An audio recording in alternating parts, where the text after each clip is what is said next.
properly. Look at Ghana.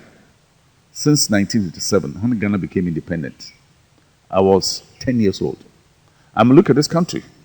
After 60 years of independence, where have we gone? I make that comparison because when I travel, I'm looking at how other countries do things. And I'm looking at how other countries train their children. If you look at Finland, for example, they don't even have exams. In fact, somewhere along the line, they have exam very late. And that exam is not as meaningful to them because they know how they are preparing every child in the country. So exam is not a big deal. Denmark is the same thing. Emphasis are not on the exams. But I will tell you what they do, especially in Finland. They select their best and brightest brains into the school of education. Let me repeat this. Their best and brightest brains do not go into medicine or engineering or what have you. They are involved in education at the lowest levels because they don't want anyone to fail. Are you with me on this one? But then here for us, our professors and lecturers and super professors and those who know everything else, they sit in ivory towers. But they should be at the school sites, especially those in education.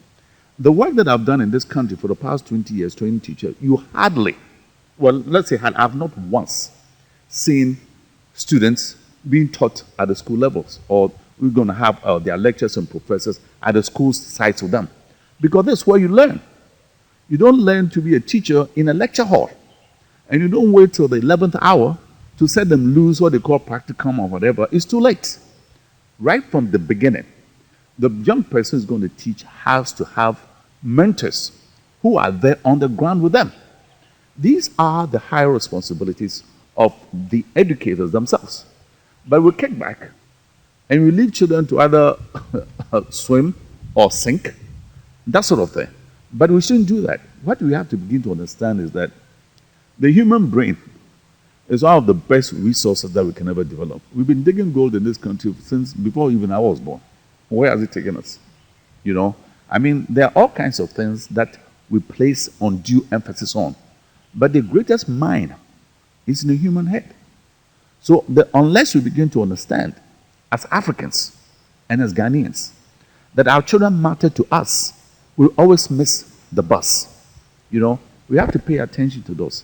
The last point I want to make is that we also have to begin to look at our traditions, where we have absolutely no respect for the young people in this country. I've lived through it from class 1. The way grown-ups relate to children. And I can't say how the names that they even call children then. There are some residues. It's not as bad as it used to be. But there are some residues still now.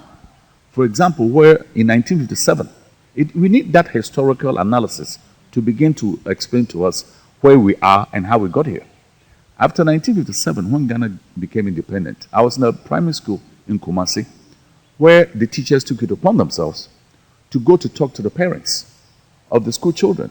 That guess what? And then they found the Abba.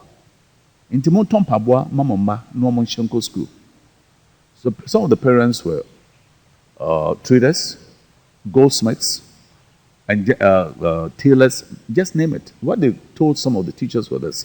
When I was growing up, I didn't have any shoes on my feet. So that's a culture. Or older people would eat the best of the food and then call the kids when it's all over, because they have leftovers for them.